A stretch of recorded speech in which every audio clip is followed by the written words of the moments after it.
Bismillahirrahmanirrahim. Assalamualaikum warahmatullahi wabarakatuh.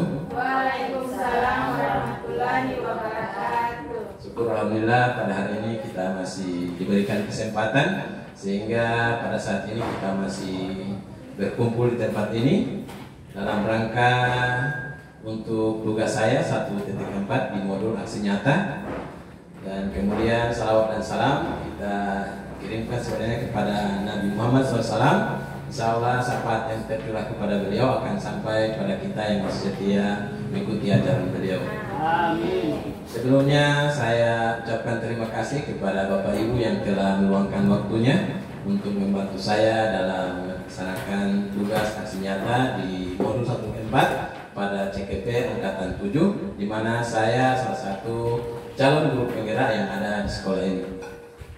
Tujuan saya mengadakan pertemuan kali ini yaitu mensosialisasikan tentang aksi nyata, di mana pada modul yang kami dapatkan tentang budaya positif. Bisa dilihat di slide yang kami tayangkan bahwa inilah diseminasi pemahaman dan pengalaman dalam menerapkan budaya positif di SDN 08. Kita lanjut pada slide berikutnya. Ya, di sini saya seorang diri yang menjadi CGP. Saya tidak bisa berbuat apa-apa tanpa bantuan dari Bapak Ibu yang ada di sekolah ini, sehingga saya ucapkan terima kasih atas segala dukungan, di mana di dalam menerapkan budaya positif di sekolah ini kita memerlukan kerjasama, sehingga kita sama-sama berkolaborasi dan berinovasi dalam mewujudkan budaya positif yang ada di sekolah ini. Kita lanjut. Kemudian dalam menanamkan budaya positif di sekolah ini kita mulai dari pertanyaan bagaimana penerapan budaya positif di SDN 08, yakni di sekolah kita. Jadi kita awali dengan bagaimana cara menerapkannya. Ya, kita sebelum masuk bagaimana kita akan tahu apa konsep utama dari budaya positif. Di sini dalam slide yang ditampilkan ada 7 konsep utama dalam menerapkan budaya positif. Yang pertama adalah perubahan paradigma belajar, kemudian yang kedua adalah disiplin positif, ketiga kebutuhan dasar manusia, 4 motivasi perilaku manusia, 5 posisi kontrol restitusi, 6 keyakinan kelas, dan yang ketiga adalah segitiga restitusi. Seperti apa konsep-konsep utama dari budaya positif ini? Mari kita lihat satu persatu. Yang pertama tentang perubahan paradigma belajar. Di sini ada pelajaran paradigma baru.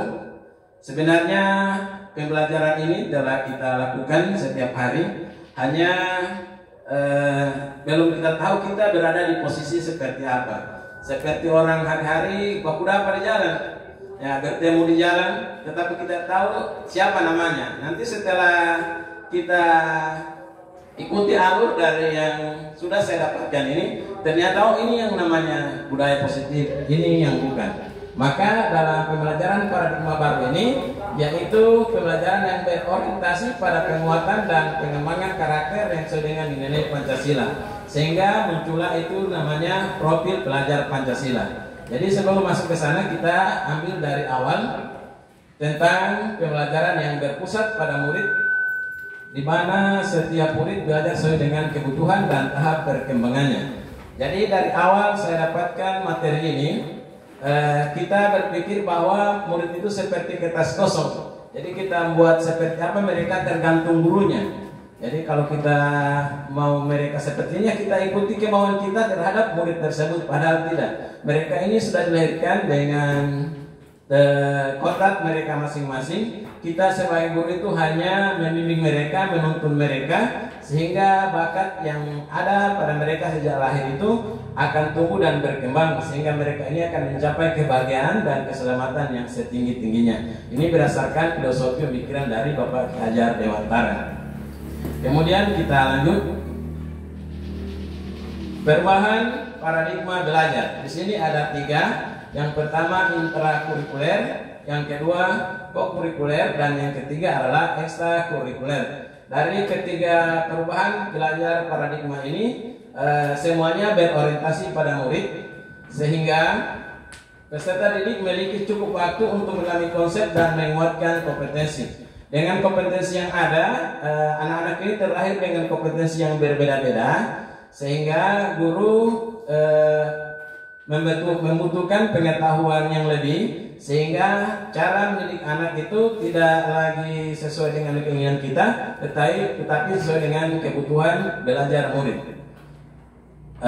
Berikutnya, kurikuler ini berprinsip pembelajaran interdisipliner yang berbasis pada pengembangan karakter dan kompetensi umum. Jadi ketika kita memberikan tugas tambahan, itu ada kaitannya dengan pengembangan dari bakat dan minat murid tersebut. Ketika mereka melakukan kesalahan, melakukan pelanggaran, hukuman yang kita berikan ini bukan untuk menyalahkan dia, bukan untuk mematikan karakternya, tetapi untuk bagaimana agar bakat yang terpendam pada murid ini bisa dikembangkan dengan memberikan tugas tambahan, dengan menggali potensi yang ada pada anak tersebut. Begitu juga dengan ekstrakurikuler, pembelajaran dilaksanakan sesuai dengan minat dan bakat dan sumber daya satuan pendidikan. Nah, karena kita di sini berada di posisi pesisir pantai, maka kita bisa melakukan kegiatan ekstrakurikuler ini dengan melibatkan potensi-potensi yang ada di sekitar lingkungan sekolah kita. Lanjut. Yang berikutnya adalah ini yang saya sebutkan tadi, sempat saya sebutkan tentang pembelajaran paradigma baru yang berorientasi pada profil pelajar Pancasila, di mana dalam profil pelajar Pancasila ini terdapat 6 elemen. Yang pertama adalah beriman dan bertakwa kepada Tuhan Yang Maha Esa, kemudian berkebinekaan global, yang ketiga adalah bergotong royong, kemudian ada kreatif, bernalar kritis, dan mandiri. Peraturan yang kita lakukan atau kita terapkan di sekolah itu semuanya berorientasi pada bagaimana dalam diri setiap murid ini terdapat daripada karakter yang menjadi profil pelajar Pancasila. Karena di sini sudah ada 6 poin, sudah tercakup semuanya, tetapi ini tidak bisa kita tanamkan sekaligus secara bertahap. Nah, dalam menerapkan atau menanamkan pemahaman dari profil pelajar Pancasila ini dilakukan budaya-budaya positif, sehingga apabila siswa yang melanggar daripada aturan ini, mereka menyadari bahwa saya ini salah, saya ini harus berubah, saya ini harus meyakini bahwa apa yang ada pada diri saya ini ada bakat yang tersimpan, sehingga kita dengan secara tidak langsung menuntun mereka bagaimana bakat atau minat yang ada pada murid tersebut dapat tersalur sesuai dengan keinginan dan kebutuhan belajar mereka. Kita lanjut. Bapak dan Ibu guru yang saya hormati, kalau ada penjelasan saya yang terlalu cepat, bisa diulang atau bisa ada pertanyaan, nanti saya akan perbaiki cara penyampaian saya dan akan menjawab pertanyaan dari Bapak Ibu. Bagaimana? Lanjut atau ada yang dipertanyakan? Oke, lanjut. Sekarang kita masuk pada disiplin positif. Ya, dari hyphen ada 3 hyphen di sini. Kita mulai dari kata disiplin. Kata disiplin dihubungkan dengan tata tertib, teratur, kepatuhan pada peraturan. Nah, sering kita menganggap bahwa orang yang melanggar peraturan itu tidak disiplin. Ujung-ujungnya mereka kena hukuman. Di sini kena hukuman. Padahal hukuman yang diberikan seperti kita bersama, bahwa hukuman ini yang sifatnya mendidik, dan itu sudah kita ketahui dari sejak kita menjadi murid. Tetapi tergantung dari bagaimana kita menghadapi guru yang ada pada saat itu. Jadi insya Allah dari kesalahan-kesalahan kita di masa lalu bisa kita perbaiki saat kita telah menjadi guru seperti sekarang. Kemudian disiplin positif dalam diri setiap orang itu digunakan untuk mengontrol dan menguasai diri, memilih tindakan yang mengacu pada nilai-nilai positif. Nah, jadi disiplin ini untuk mengontrol diri, sama seperti kita bukan hanya murid tetapi guru. Jadi ketika contoh seperti saya kalau terlambat, maka saya menyadari bahwa saya ini terlambat. Artinya ketika ada kesadaran bahwa kita salah, maka itulah disiplin. Kita sudah tahu terlambat dan kita sadari tidak akan mengulanginya lagi. Nah, dengan posisi kesadaran diri ini, maka akan mengontrol diri kita agar selalu berdisiplin, baik waktu maupun dengan peraturan yang ada di sekolah. Kemudian yang berikutnya, tujuan menciptakan disiplin positif dalam diri murid adalah agar mereka bisa berperilaku sesuai dengan nilai-nilai kebajikan yang universal dan memiliki motivasi intrinsik dan bukan ekstrinsik. Oke, di sini kita sudah tahu kalau apa itu disiplin positif, disiplin yang mendidik yang baik sehingga merubah diri seorang itu menjadi baik. Tetapi di sini kita fokus pada motivasi yang intrinsik dan bukan ekstrinsik. Bagaimana yang intrinsik? Ya, intrinsik itu murid menyadari atau kita menyadari, bisa saja kita guru atau murid sama, tetapi itu motivasi dalam diri sendiri dari dalam bahwa apa yang dilakukan ini tidak benar, sehingga ada keinginan untuk merubah menjadi lebih baik.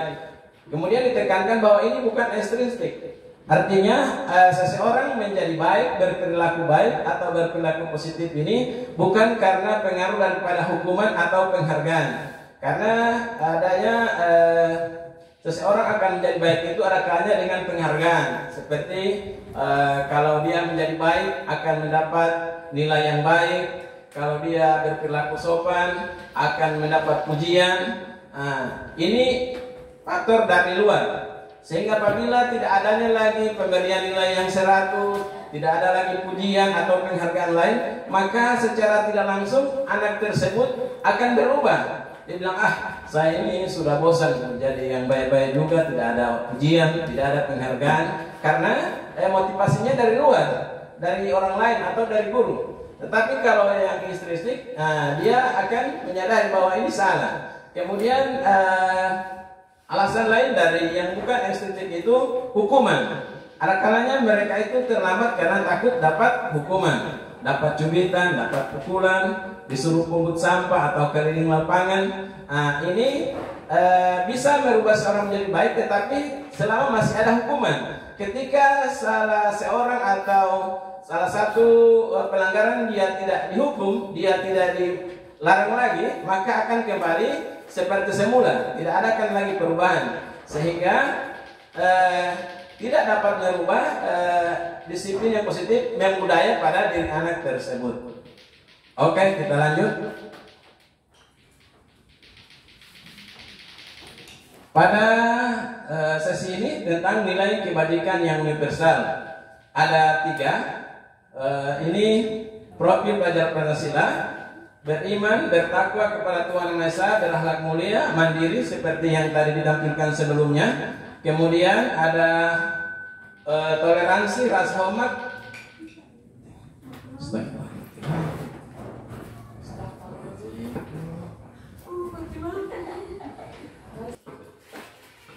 Oke, kita lanjut karena ada gangguan tadi mati lampu. Maka kita lanjut di slide berikutnya. Ya, yang tadi ini sampai di nilai kebajikan yang universal. Universal ini yang menyeluruh, umum. Jadi untuk semua, sehingga terpakai apa yang nilai kebajikan ini bisa digunakan ke semua instansi maupun pada diri anak didik maupun kita sebagai guru. Yang ini pertama yaitu profil pelajar Pancasila yang sudah kita ketahui bersama, ada beriman sampai di kreatif tadi. Kemudian yang kedua toleransi, rasa hormat. Kemudian yang ketiga adalah empati, suara hati, kontrol diri, rasa hormat, toleransi, dan keadilan. Nanti sebentar kita akan kembangkan, ketika masih ada waktu kita akan bahas tentang nilai kebajikan universal ini. Kita lanjut yang ke slide berikutnya. Ini ada 2, ada stimulus respon dan teori kontrol. Nah, di sini bisa kita bedakan mana yang stimulus respon dan mana teori kontrol. Nah, di sini kalau stimulus respon kebutuhan kita sama, tapi kalau di teori kontrol kita berbeda. Seperti kita contohkan anak didik mempunyai kebutuhan yang sama, mereka butuh belajar, mereka butuh pendidikan, tetapi ketika diharapkan pada kebutuhan maka akan berbeda. Si anak yang A dia belajar, mungkin setelah itu kebutuhannya untuk jadi polisi, sementara yang anak yang lain kebutuhannya untuk jadi pedagang. Jadi tidak akan sama tentang respon yang kita butuhkan bersama, kemudian kontrolnya akan berbeda. Kemudian semua orang melihat yang sama, tetapi pada teori kontrol setiap orang memiliki gambaran berbeda. Jadi sama-sama kita contohkan di sini, saya dengan Bapak Ibu melihat mobil, ya, jadi sama-sama melihat itu mobil, tetapi gambaran yang dalam benak kita, dalam pikiran kita itu akan berbeda. Nah, mungkin saya berpikir melihat, oh mobil itu warna putih, tetapi ibu bapak yang ada melihatnya mungkin, oh ini mobilnya siapa, dia plat nomornya apa, padahal saya fokusnya cuma di warna, tetapi bapak dan ibu melihatnya lain.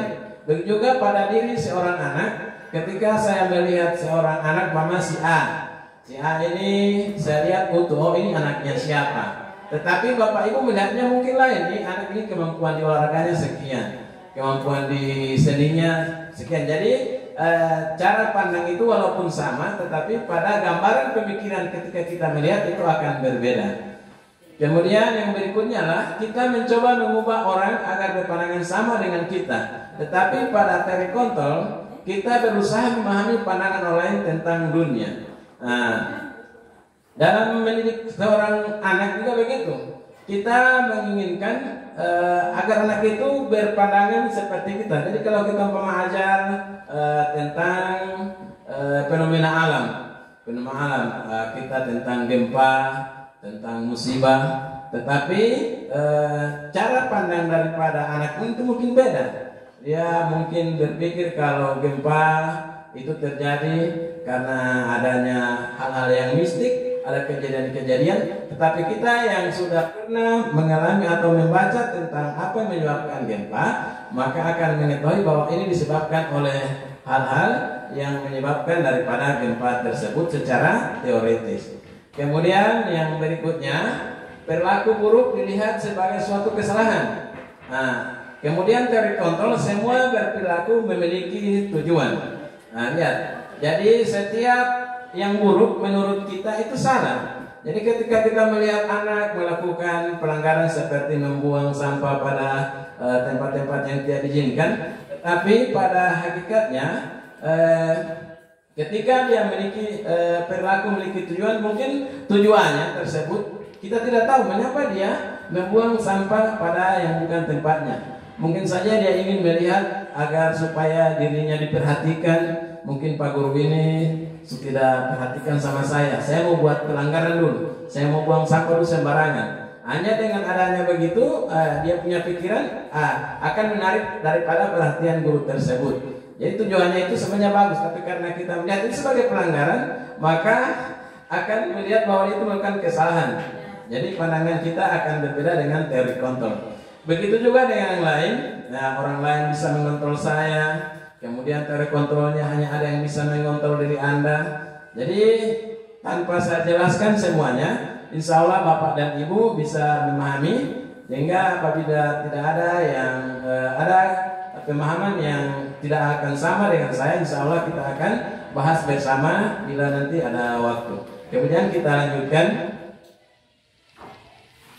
Di sini tentang 5 kebutuhan dasar manusia. 5 kebutuhan dasar manusia ini juga berlaku pada anak-anak yang menjadi murid-murid kita di sekolah ini. Yang pertama adalah kesenangan, kemudian cinta dan kasih sayang, kemudian penguasaan, kemudian kebebasan hidup, dan yang ini adalah bertahan hidup. Jadi ketika seseorang melakukan pelanggaran yang menurut kita salah, dia mempunyai alasan. Dia mempunyai alasan kenapa dia bisa menurut kita membuat yang salah. Yang pertama adalah kesenangan atau bertahan. Kita mulai dari yang di lingkaran pertama tentang bertahan hidup.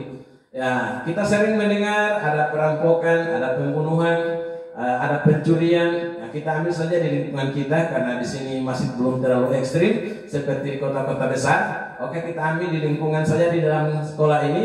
Ketika ada terjadi pencurian atau ada seorang anak yang kehilangan uangnya, ketika kita akan mendapatkan siapa yang mengambil uang tersebut, dia akan punya alasan, saya lapar, saya tidak punya uang jajan. Ujung-ujungnya dia itu mengarahkan alasan bahwa dia ingin bertahan hidup. Jadi ketika dia dalam keadaan lapar, dia tidak bisa mendapatkan sesuatu, sehingga dengan mengambil uang teman itu kan yang salah. Tetapi dia punya alasan juga, dia ingin bertahan hidup. Jadi kita arahkan dia bahwa mencuri tadi bukan satu-satunya untuk cara bertahan hidup. Nah, di sini 5 kebutuhan dasar manusia yang memang harus ada, dan itu tidak bisa kita batasi. Hanya kita arahkan akan menjadi budaya yang positif pada diri anak tersebut. Kemudian tentang kesenangan, kita ambil di kasus yang sama tentang mencuri tadi. Ketika teman-temannya belanja sana sini, kemudian dia tidak punya uang, dia ingin merasakan kesenangan yang sama seperti apa yang dialami oleh teman-temannya. Teman-temannya ini membeli es, dia kasihan haus, dia ingin bersenang-senang juga, ingin mendapatkan es yang begitu nikmat, sehingga dia ambil. Nah, ini kalau kita tidak ketahui dia punya alasan mencuri, kita akan hukum dia dengan hukuman yang seberat-beratnya. Paling kita akan keluarkan dari sekolah. Nah, padahal artinya ini dia hanya untuk memenuhi kesenangannya, walaupun itu salah. Kemudian yang berikutnya adalah cinta dan kasih sayang. Ini banyak terjadi di sekolah-sekolah, bukan hanya kita di sini. Mungkin latar belakang keluarganya yang tidak mempunyai cinta dan kasih sayang di rumahnya, orang tuanya broken home, ya si bapaknya mungkin tidak pulang-pulang sehingga ongkos di rumah sudah ditanggung oleh ibunya, sehingga anak ini akan berkelakuan yang tidak semestinya di sekolah. Dia punya alasan dan kita harus tahu itu, sehingga kita bisa menuntun anak ini menjadi yang lebih baik tanpa harus melakukan hal-hal yang bertentangan dengan apa yang sudah ada di sekolah kita. Kemudian yang berikutnya adalah penguasaan. Penguasaan ini sama dengan yang terjadi di sekolah kita. Ada 1-2 anak yang ingin merasa punya kekuasaan, baik di kelas maupun di sekolah. Sudah saya yang paling jago di sini, sudah saya yang paling pintar. Nah, ketika ia ingin memuaskan atau memenuhi, dia punya keinginan ingin menjadi menguasai teman-temannya, menguasai kelasnya. Ini kalau kita ingin menjadi dia baik, maka dia diberi tugas seperti ketua kelas atau seksi keamanan. Nah, jadi di samping dia melakukan tugasnya dengan baik, akan ada rasa terpenuhi tentang cara menguasai teman-temannya. Jadi kita arahkan saja dia yang lebih baik untuk memenuhi kebutuhan penguasaan ini. Kemudian yang terakhir ini adalah kebebasan. Kebebasan ini maklum ya, kita maklumi bersama bahwa semua orang ingin bebas, tidak ingin ada larangan, tidak ada aturan. Jadi semau saya. Nah, tetapi kebebasan yang mau sini kita arahkan bebas mengeluarkan pendapat, bebas melakukan hal yang positif. Ketika dia ingin berolahraga, silakan kita pandu dia berolahraga. Kalau dia ingin menyanyi, kita arahkan. Berarti dia punya bakat di bidang seni. Artinya apa yang menjadi kebutuhan dasar manusia ini, apabila kita bimbing, kita tuntun mereka, akan menjadi hal-hal yang positif bagi mereka.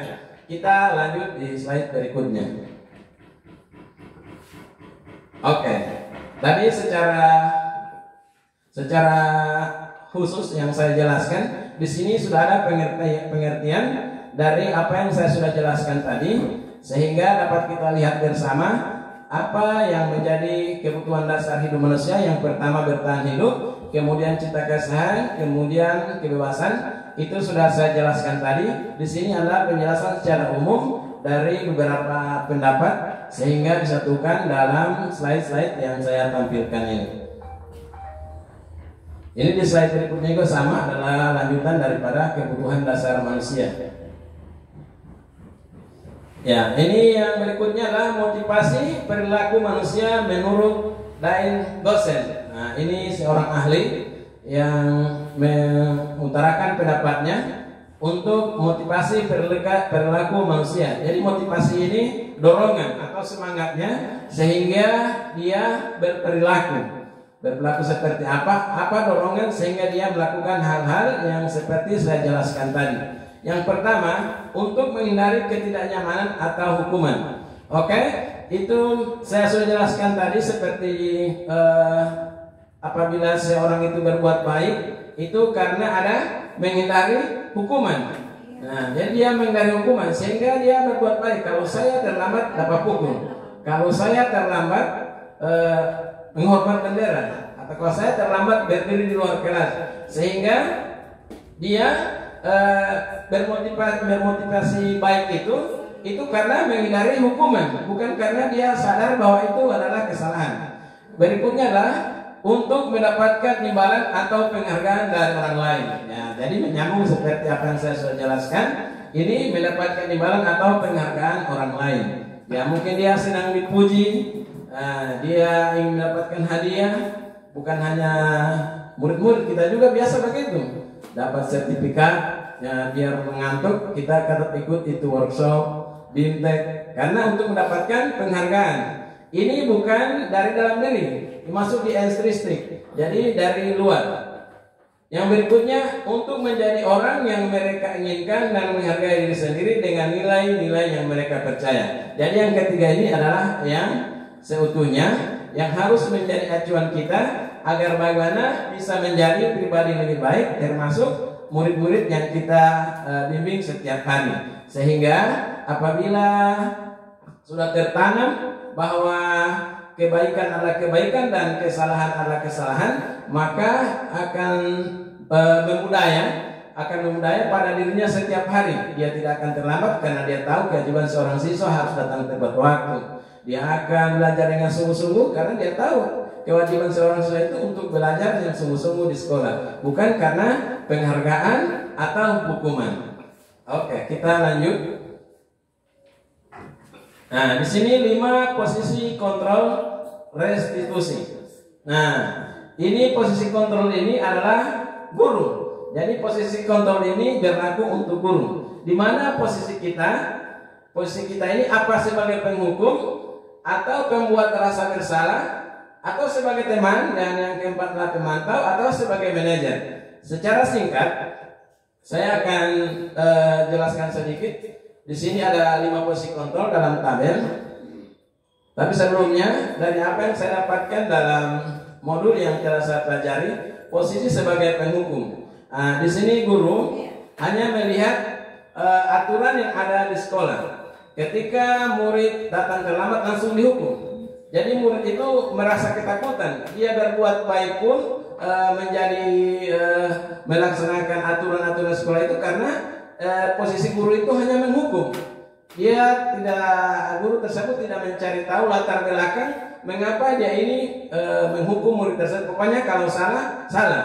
Kalau salah dihukum. Ada ganjaran atau tindakan yang membuat murid itu jerah dengan memberikan hukuman yang kadang-kadang tidak seimbang dengan apa yang dia lakukan. Kemudian saya contohkan, nanti ada video tentang bagaimana cara menghadapi murid posisi kontrol penghukum. Kemudian pembuat rasa bersalah. Pembuat rasa bersalah ini dia tidak marah, dia senyum-senyum ini guru, tetapi dia menanamkan bahwa siswa itu bersalah. Kamu ini nak selalu tenang. Apa kamu tidak kasihan sama ibu? Kamu tidak kasihan sama bapak? Setiap hari kamu ini selalu buat bapak pusing. Kamu ini setiap hari selalu buat ibu jadi sibuk. Jadi anak tersebut tuh, Allah tungguin, kasihan ibu guru ini, kasihan bapak guru ini, gara-gara saya ini ibu dan bapak guru ini jadi sibuk, jadi pusing, jadi tidak tahu apa yang dikerja, sehingga ada rasa bersalah. Padahal ini akan membuat anak tersebut bukan menjadi lebih baik, tetapi dia seolah-olah apa yang dia lakukan itu akan menimbulkan rasa bersalah pada dirinya. Kemudian yang posisi kontrol yang ketiga adalah sebagai teman. Di sini biasa kita lakukan, biasa kalau kita ingin bujuk anak tersebut, kalau sementara berkelahi, sementara menangis, atau ada belajar yang tidak agak ribut, kita akan panggil, oh kamu ini, kita akan bagaimana masalah ini, kita akan ambil dia, kita rangkul dia, hanya sebagai posisi teman kita bujuk. Tetapi murid tersebut lama-lama akan muncul sifat pandang enteng. Ibu tahu, ibu guru ini kan saya punya teman, pak guru ini teman, biar saya terlambat tidak apa-apa. Palingan dia mau sayang ini, cuma sampai di sekolah dia mau sapu-sapu lagi. Karena kita anggap mereka ini sebagai teman, mereka kita sambut sebagai teman. Nah ini juga boleh, cuma tidak bisa diarahkan terus menerus, karena akan ada timbul rasa tidak hormat dari saat tersebut, karena kita sudah biasakan dia menjadi teman. Kemudian pemantau. Pemantau di sini guru sudah melakukan kesepakatan dengan murid. Kalau melanggar, kalau kita contohkan, kalau terlambat harus keliling sekolah 5 kali, lari 5 kali, atau kalau terlambat hormat bendera sampai tengah hari. Jadi ketika ada murid kita lihat, oh terlambat dia, langsung diingatkan, kamu terlambat, ya. Apa yang kamu dapatkan apabila terlambat sesuai dengan apa yang kita sepakati? Maka anak tersebut langsung, kalau terlambat, maka saya akan menghormat bendera sampai tengah hari. Maka murid itu oke, laksanakan. Sehingga anak tersebut lama-lama akan menjadi jerah. Kalau saya terlambat, hormat bendera lagi. Lebih baik saya tidak sekolah saja. Daripada saya terlambat, lebih baik saya tidak sekolah saja. Nanti ketemu saja besok di sekolah, mungkin ada hukuman lain. Daripada saya harus muncul di sekolah, tetapi tetap dapat hukuman. Hanya lama-lama akan menjadi menurunkan daya minat anak tersebut untuk datang ke sekolah. Yang berikutnya adalah manajer.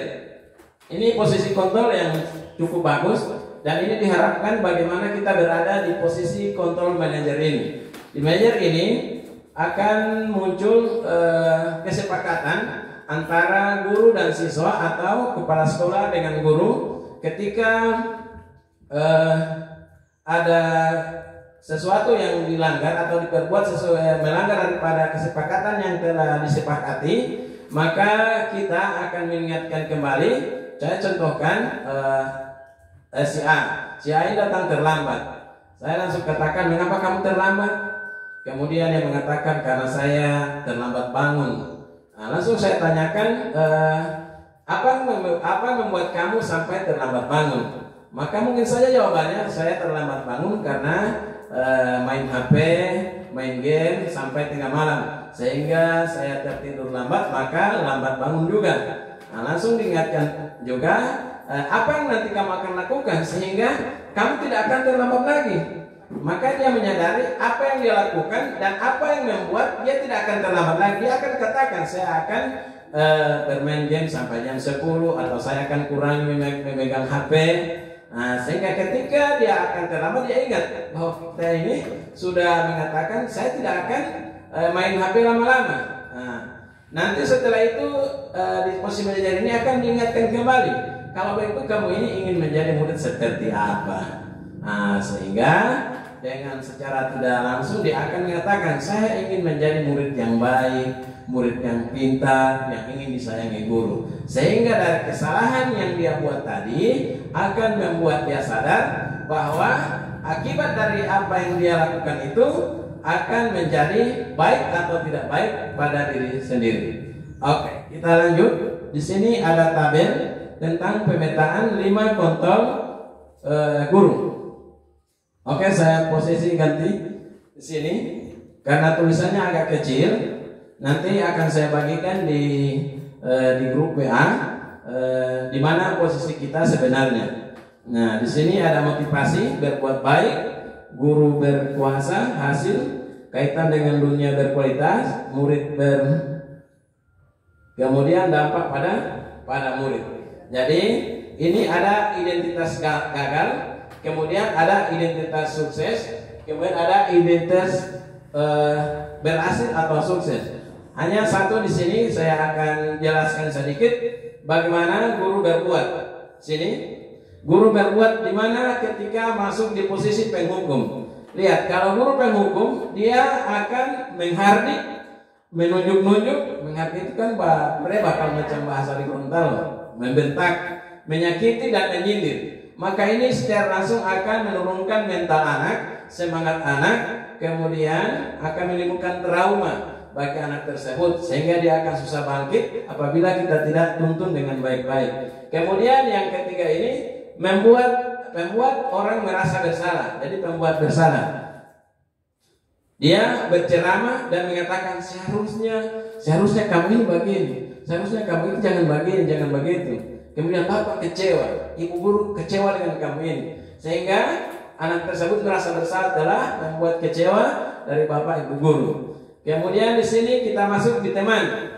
Teman ini, memuatkan alasan-alasan untuk muridnya.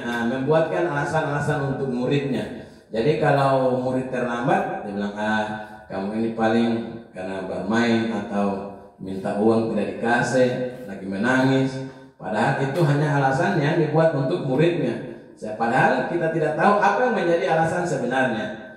Kemudian sebagai pemantau, menghitung dan mengukur. Seperti apa Sanjang tadi, ketika murid tadi membuat kesalahan, langsung diingatkan, apa yang telah kamu langgar? Saya terlambat. Ketika terlambat, apa hukumannya? Berarti menghormat bendera sampai tengah hari. Jadi dia hitung berapa dari pagi sampai tengah hari, berapa jam, atau kalau dia lari berapa meter keliling sekolah, dia ukur. Bagaimana tadi? Itu sebagai pemantau. Murid tersebut sudah tahu apa yang dia melakukan. Jadi kita hanya memantau apa yang dilaksanakan itu selesai atau tidak. Kemudian yang terakhir ini adalah seperti tadi manajer mengajukan pertanyaan-pertanyaan. Pertanyaan-pertanyaan tadi seperti saya bilang, mengapa kamu terlambat? Saya terlambat karena terlambat bangun. Kenapa terlambat bangun? Karena tidur lat. Kenapa tidur lat? Main game. Nah itu akan membuat pertanyaan-pertanyaan sehingga akan didapatkan hasil dari kesepakatan, yakni dia tidak akan memulainya lagi dengan cara apa? Bukan dengan cara kita, tapi dengan cara dia sendiri. Dia tidak akan bangun lat, dia tidak akan main game, dan dia akan cepat bangun. Nah, kemudian dari yang berikutnya, karena kita dibatasi oleh waktu, maka yang lainnya akan saya share di grup. Nanti kita akan bahas bersama di grup atau di kesempatan yang lain. Kita lanjut. Keyakinan sekolah atau kelas. Nah, ini kita akan mengacu apapun yang nanti akan saya jelaskan dari awal sampai pertama, acuannya adalah bagaimana budaya positif ini tertanam atau berlaku di sekolah ini dengan baik, bukan dengan paksaan atau hukuman atau penghargaan. Ya, di sini mengapa keyakinan kelas atau peraturan kelas saja? Mengapa keyakinan kelas? Mengapa tidak peraturan kelas saja? Di sini ada perbedaan antara keyakinan kelas dengan peraturan kelas. Kalau keyakinan kelas itu hal-hal yang disepakati dan kita yakini bersama, itu menjadi suatu kesepakatan kita bersama. Aturan yang kita buat itu menjadi konsekuensi kita. Apabila melanggar maka ada hukumannya. Tetapi kalau peraturan itu muncul dari luar atau dari hal-hal yang tidak disepakati bersama. Contoh, kalau hari Senin peraturannya kita pakai putih merah. Nah, jadi ada aturan itu harus putih merah. Tetapi kalau di keyakinan kelas beda. Daripada kita mau membenturkan peraturan kelas, kalau kelas oke, yang tidak pakai baju merah, putih merah, tetap ke sekolah, cuma ada konsekuensi, dia harus diapa. Nah, tapi kalau peraturan sekolah dilanggar, itu hukumannya berat. Maka kalau keyakinan kelas itu dia sadar, saya ini tidak pakai putih merah. Kalau saya tidak pakai putih merah, apa yang saya mau buat? Mungkin dia isi WC, atau dia membersihkan rumput atau membakar sampah. Dia sudah tahu dengan keyakinan. Tapi kalau peraturan sekolah dia tidak tahu apa hukuman yang dia terima. Bisa saja dari guru tersebut, guru mau buat apa dia tidak tahu. Tapi kalau keyakinan kelas atau keyakinan sekolah, dia sudah tahu apa yang dia langgar, apa yang harus dia buat. Hukumannya seperti apa dia sudah tahu. Itu tentang keyakinan kelas. Kemudian contoh dalam kelas apabila dia ribut. Kalau peraturan sekolah siswa tidak boleh ribut. Itu tidak tertulis hukumannya apa. Cuma peraturan atau tata tertib, siswa tidak boleh ribut dalam kelas. Tetapi kalau di keyakinan kelas, dia sudah tahu kalau dia ribut dalam kelas apa hukumannya. Nah, ini beda. Tetapi itu disepakati dulu. Kalau ribut di kelas, saya belajar di luar. Artinya kalau ketika dia sudah ribut, dengan sendirinya dia tahu bahwa dia akan belajar di luar kelas karena sudah disepakati bersama. Kita lanjut di slide berikutnya. Prosedur pembentukan keyakinan kelas atau sekolah. Ini ada 7 poin. Yang pertama, curah pendapat tentang peraturan yang perlu disepakati. Jadi sebelum kita membuat kesepakatan, kita ambil karena kita di sini tidak ada siswa, ada di pertemuan kali ini hanya kita, guru dan kepala sekolah, maka diibaratkan, maka ketika akan membuat kesepakatan sekolah atau keyakinan sekolah, maka ada kita duduk bersama yang namanya curah pendapat. Apa-apa yang akan menjadi keyakinan sekolah kita. Kita sepakati kalau hari Senin kita pakai baju apa, hari Selasa, kemudian jam masuk jam berapa untuk guru bukan untuk siswa. Kalau keyakinan untuk kelas itu berlaku untuk siswa dan guru. Tetapi kalau keyakinan sekolah untuk kita bagaimana menanamkan positif pada siswa. Sehingga ketika kita yakini bahwa apel pagi jam 7.30, maka sebelum jam 7.30 guru-guru sudah ada di sekolah. Nah, ketika ada penilaian dari kepala sekolah untuk guru, dia mengeluh kenapa nilainya tidak sama. Kenapa nilainya tidak sama antara guru A dengan guru B? Maka ketika dia sadar bahwa dia melanggar daripada keyakinan sekolah yang sudah disepakati, oh iya, saya tidak perlu menuntut lebih karena saya ini kuat terlambat ke sekolah. Sehingga tidak akan menimbulkan pro dan kontra antara atasan dan bawahan. Ini karena kita sudah meyakini daripada keyakinan kelas, tidak usah marah.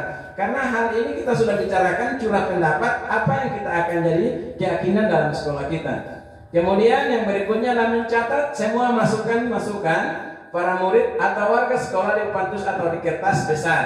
Maka dalam konsepnya ketika kita melakukan pertemuan untuk membicarakan daripada keyakinan sekolah atau kelas, maka disediakan kertas karton yang besar atau di papan tulis. Setiap pesertanya itu menuliskan apa yang menjadi idenya. Seperti begini, diminta pendapat bagaimana Pak Ronan, apa yang akan kita sepakati untuk menjadi peraturan di sekolah ini. Kalau Pak Ronan bilang tepat waktu, tulis. Pak Ronan tulis tepat waktu. Nanti ketika semua sudah menuliskan, maka akan dirangkum mana hal yang sama. Ketika tadi Pak Ronan bilang datang tepat waktu, kemudian Ibu Herina terus lagi tidak boleh terlambat. Artinya datang tepat waktu itu sama, artinya sama dengan jangan terlambat datang, sama. Maka disatukan berarti datang sesuai waktu. Nah, itu dibahasakan. Jadi kita tulis, kemudian menggunakan kalimat positif. Nah, dalam menggunakan kalimat untuk jadikan satu keyakinan sekolah, maka lihat, berjalanlah di koridor sekolah. Itu kalau yang kalimat tidak baik bisa, jangan berjalan di koridor kelas. Tetapi karena ini akan dipositifkan, maka kata jangan maka diganti dengan berjalanlah di koridor kelas. Nah, dia boleh kata jangan. Kemudian mengajak warga sekolah atau murid-murid untuk menemukan nilai kebajikan atau dituju dari peraturan tersebut. Jadi setelah kita begini, kita di sini ada berapa orang, maka yang tidak hadir hari ini, yang tidak sempat bersama kita akan ajak orang lain atau orang di luar untuk bagaimana menjadi satu keyakinan bahwa kebijakan yang kita ambil itu untuk kebaikan daripada sekolah kita ini. Kemudian yang kelima, sebaiknya keyakinan sekolah atau kelas tidak terlalu banyak. bisa berkisar antara 3 sampai 7 prinsip atau keyakinan. Nah, di sini memang pada dasarnya kalau peraturan itu terlalu banyak, maka akan semakin susah dilakukan. Jangankan dilakukan, diingat pun akan susah. Tetapi kalau cuma 3 atau 5 itu mudah, kita akan ingat. Nah, kalau terlalu banyak akan apa dulu? Menjadi masalah bagi kita sendiri, masalah kita mudah mengingat atau tidak, kemudian kita akan langgar atau tidak. Kemudian yang keenam, setelah keyakinan sekolah atau kelas dibuat, maka semua warga kelas dipersilakan meninjau ulang. Nah, setelah dibuat ditinjau. Jadi kita coba 1 minggu kita terapkan. Kita terapkan budaya positif. Terlambat, kalau terlambat berdiri di luar kelas, kita tinjau. Kita tinjau ini aturan. 1 minggu ini ada perbaikan yang baik atau tidak?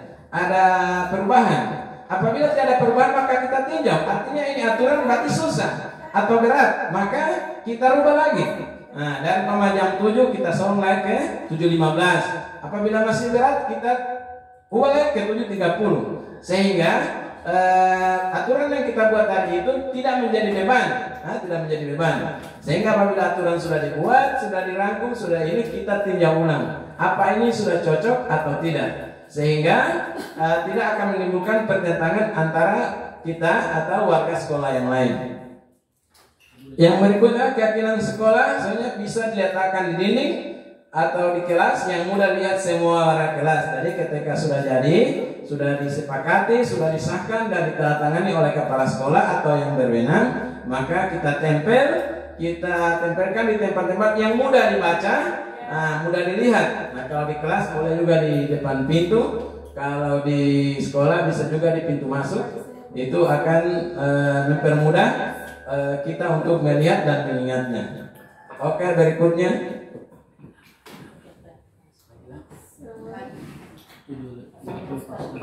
Oke, di sini ada contoh keyakinan kelas. Ya, oke. Di sini ada kelas 1, kelas 5. Dan kelas 7. Karena di sini kita hanya sampai kelas 6, maka kita lihat antara keyakinan kelas 1 dan keyakinan kelas 5. Oke. Setiap yang kelas 1, setiap anggota kelas perlu belajar. Nah, itu sudah disepakati. Kemudian setiap anggota kelas perlu senang. Nah, jadi makanya di kelas-kelas rendah itu mereka diarahkan untuk lebih banyak bermain game ketika dalam pelajaran. Mereka senang bermain, bernyanyi, menggambar. Nah, jadi tetap tidak harus menghilangkan daripada identitas mereka sebagai pelajar, tetapi mereka diarahkan bagaimana belajar sambil bermain, belajar sambil bersenang-senang. Kemudian setiap anggota kelas perlu melakukan tugasnya. Jadi mereka dibagi dalam beberapa orang untuk tiket setiap hari, tergantung dari jumlah murid dibagi jumlah hari. Kemudian setiap anggota kelas perlu saling menghargai. Nah, ini perlu karena biasa kan di sekolah itu saling membuli. Mana kulit hitam. Nah, ini ngapa ingus dia keluar. Nah, saling membuli. Jadi kalau yang terlambat, terlambat lagi Nah, jadi tidak bisa. Jadi apapun yang dia lakukan itu perlu dihargai. Karena apa yang dia lakukan itu dia punya alasan. Kita tanya dulu alasannya kenapa. Kemudian setiap anggota kelas perlu merasa aman. Ini juga perlu. Jadi biasanya ada 1-2 anak sekolah ini merasa tidak aman kalau di sekolah. Itu karena apa? Ada 1-2 anak yang ingin seperti tadi menguasai. Jadi dia palak, minta uang, atau kalau dia minta tugas, dia ancam kalau tidak dikasih jawaban dia akan pukul itu. Maka ini diperlukan perhatian lebih dari seorang guru agar bagaimana siswa yang merasa tidak aman dengan kondisi itu kita pantau, kita lihat, kita perlu cari tahu kenapa dia ini selalu murung, selalu merasa ketakutan kalau di kelas, ada penyebabnya. Padahal itu kita sebagai guru harus memberikan rasa aman. Begitu juga dengan teman-teman. Apabila ada siswa yang tidak merasa aman, maka perlu kita lihat dan kita cari tahu apa penyebabnya. Kemudian di sini contoh untuk keyakinan kelas 5. Selalu bersikap positif. Nah, ini positif yang baik-baik. Jadi tanpa jelaskan apa yang baik-baik itu, kita masukkan saja dalam kategori umum positif. Kemudian senantiasa menjadi diri yang terbaik. Nah, mereka ini berlomba-lomba. Jadi ketika ada dua anak yang melakukan kebaikan yang menjadi contoh bagi teman-temannya, maka kita apresiasi, kita berikan dia penghargaan, walaupun hanya sebagai pujian. Oh bagus, nah kita tingkatkan lagi. Nah, sehingga apabila dia ini kurang semangatnya, yang bisa jadi bosan. Anak itu biasa bosan. Saya ini baik terus, kurang saya terus. Nah, ini kita akan kasih motivasi lain dia. Kita berikan tugas yang lain yang lebih maju daripada semangatnya untuk lebih berbuat baik lagi. Kemudian yang berikutnya, percaya dan menghormati orang lain serta barang miliknya. Jadi kita buat ini hanya contoh. Jadi menghormati orang lain serta mengenai barang miliknya. Ada kalanya ya kita hormati orangnya, tapi barangnya saya suka-suka. Dia mau pinjam buku, dia sudah tidak mau pinjam lagi, dia tidak mau kasih tahu lagi. Pinjam pulpen, dia sudah kasih tahu, kan cuma tamaan. Nah, jadi walaupun itu teman dekat atau saudara-saudara sekalipun, kalau untuk menggunakan tetap harus dihargai, dihormati bahwa itu adalah barang miliknya. Kemudian yang berikutnya, berkomitmen terhadap setiap tugas. Oke, seperti tadi. Jadi kalau ada tugas diberikan, dikerjakan. Kalau komitmennya, kalau tidak selesai mengerjakan, ada 2 nomor beri. Kalau tidak selesai apa? Nah, kita komitmen apa yang menjadi tugas tambahan. Jadi hanya diberikan tugas tambahan sehingga dia tidak akan melakukan untuk di luar daripada komitmen tadi. Yang kemudian adalah senantiasa membantu. Jadi kita tanamkan bahwa ada tadi di profil pelajar Pancasila, di situ ada bergotong royong. Maka ketika ada teman yang kena musibah, kita terus bersimpati. Paling tidak kita kumpul untuk meringankan daripada apa yang menjadi musibah bagi dirinya. Jadi ternyata saling membantu. Dan juga kita arahkan apabila ada anak yang kurang mampu dalam hal berhitung, boleh kita gunakan anak yang punya kemampuan lebih untuk membantu dia dalam masalah berhitung, begitu juga dengan menulis. Kemudian kita lanjut. Karena kelas 7 tidak ada di sekolah SD, kita lanjut. Nah, ini restitusi. Tinggal sedikit lagi. Jadi mohon kesabaran ya. Tidak lama lagi karena ini sudah masuk di tahap restitusi. Apa itu restitusi? Menciptakan kondisi bagi murid memperbaiki kesalahan mereka sehingga mereka bisa kembali ke kelompok mereka dengan karakter yang lebih kuat. Ini menurut Gosen. Kemudian restitusi juga merupakan proses kolaboratif yang mengiarkan murid untuk mencari solusi atas masalah mereka dan membantu murid berpikir tentang orang seperti apa yang mereka inginkan dan bagaimana mereka harus memperlakukan orang lain.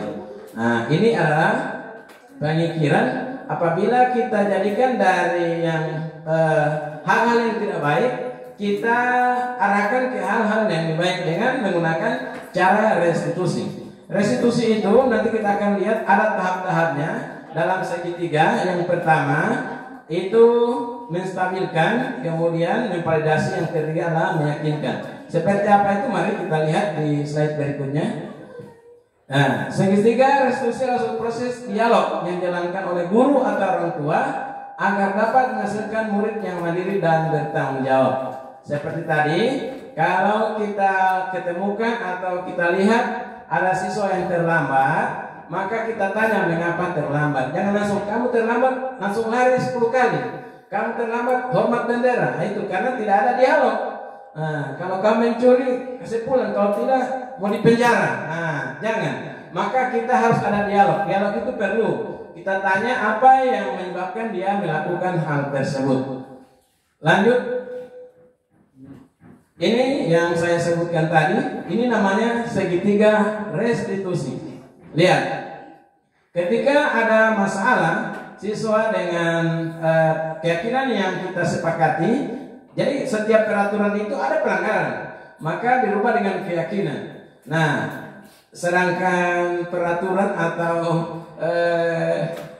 ajaran daripada Allah ada yang langgar, apalagi cuma hanya kita buat manusia dengan manusia. Nah, sehingga untuk menghadapi masalah tersebut, maka kita diajarkan dengan cara menyelesaikan dengan segitiga restitusi.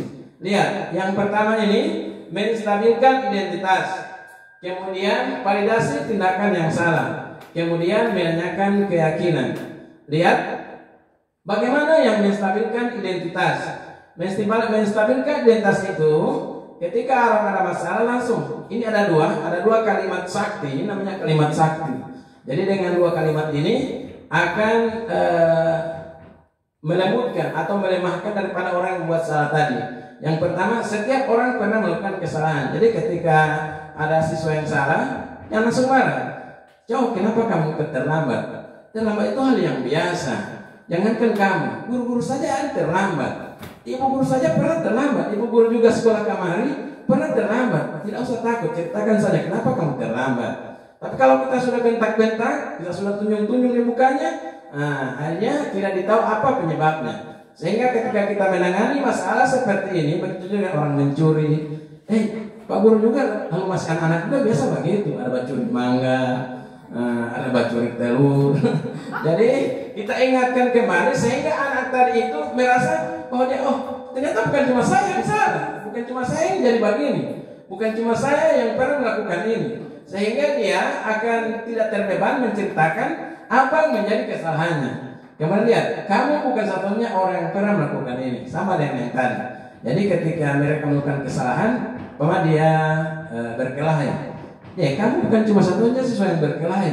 Pak guru juga, ibu guru juga lalu masih sekolah sama seperti kamu, ada berkelahi. Jadi kita seakan-akan menjadi dirinya. Sehingga dia dengan mudah akan mengungkapkan apa menjadi penyebab masalahnya. Setelah itu kita validasi tindakan yang salah. Setelah dia, saya terlambat, saya ulang yang tadi. Ketika terlambat dia main game, ini sama dengan cara penyelesaian masalah ini. Lihat, adakah cara yang lebih penting untuk mendapatkan apa yang kamu butuhkan? Itu biasa saya terlambat karena main game. Jadi kita arahkan dia kalau main game sebelum jam 10 tidur. Tetap dia tidak dilarang, cuma waktunya kita arahkan. Kemudian lihat, kamu tentu punya alasan mengapa melakukan itu. Jadi kalau dia terlambat, mengapa? Dia punya alasan mengapa dia terlambat. Sehingga ketika dia mengatakan dia terlambat karena bangun lat, kita akan ketahui bahwa dia lat bangun karena main HP sampai tengah malam. Kemudian setelah itu, keyakinan keras apa yang telah kita sepakati. Setelah itu kita ingatkan, kalau kamu sudah tahu kamu terlambat, apa yang akan kamu lakukan, apa yang akan menjadi hukuman buat kamu ketika kamu terlambat. Langsung dia bilang, kalau sudah keyakinan keras kita, kalau terlambat saya belajar di luar. Artinya dia sendiri tahu bahwa apa yang dia lakukan itu hukumannya seperti apa. Kemudian seperti ini, kamu ingin menjadi orang seperti apa? Setelah itu tidak mungkin dia bilang, saya ingin jadi pembunuh. Dia juga manusia. Dia dilahirkan dalam keadaan kodrat yang bersih, tidak punya dosa ataupun salah. Sehingga dia bilang, saya ingin menjadi dokter. Kita dukung. Kalau kamu menjadi dokter, maka sekolah baik-baik. Rajin datang ke sekolah, belajar dengan rajin, tidak lagi melakukan pelanggaran. Sehingga dia akan termotivasi dengan apa yang dari kesalahan. Jadi kesalahannya tadi itu, kesalahan dia yang tadi itu akan memotivasi dirinya menjadi yang lebih baik. Ada satu lagi, ketika ada permasalahan ini munculkan di kelompok kami waktu dengan instruktur nasional, ada yang bertanya, di sini banyak pengeluhan.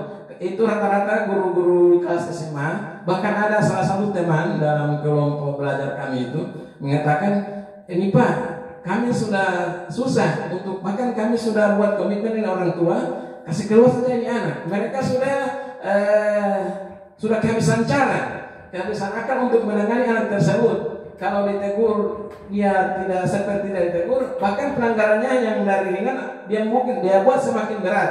Sehingga ada satu teman itu mengatakan lebih baik dikeluarkan saja. Ketika ini diungkapkan di instruktur nasional tentang masalah ibu tadi, apa dia katakan? Ini dia tidak selesai distabilkan identitas. Jadi ketika siswa itu dalam keadaan emosi, distabilkan dulu, distabilkan.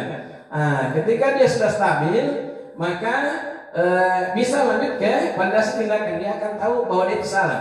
Selama dia belum stabil, masih menangis, masih marah-marah, itu akan susah. Dia tidak bisa kita memvalidasi dia punya tindakan. Dia tidak tahu dia baru pukul orang, dia tidak tahu dia baru curi karena dia belum stabil dia punya kejiwaan. Maka yang pertama itu harus menstabilkan identitas. Apabila kita masuk di validasi tindakan, masalah tetap tidak selesai, maka kita kembali stabilkan. Nah, itu saran dari instruktur dan alhamdulillah sekarang sudah ada perubahan pada anak tersebut. Jadi ketika ada masalah distabilkan dulu, baru lanjut ke validasi tindakan.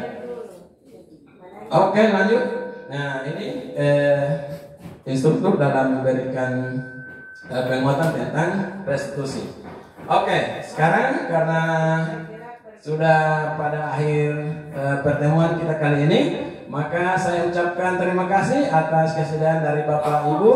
Saya minta maaf telah meminta waktu yang harusnya digunakan untuk istirahat, tetapi alhamdulillah terima kasih ucapkan atas kerjasamanya. Mari kita sama-sama bergerak dan menggerakkan. Itulah moto guru penggerak dari calon guru penggerak angkatan 7 seperti saya sekarang. Demikian dari saya. Assalamualaikum warahmatullahi wabarakatuh. Waalaikumsalam warahmatullahi wabarakatuh.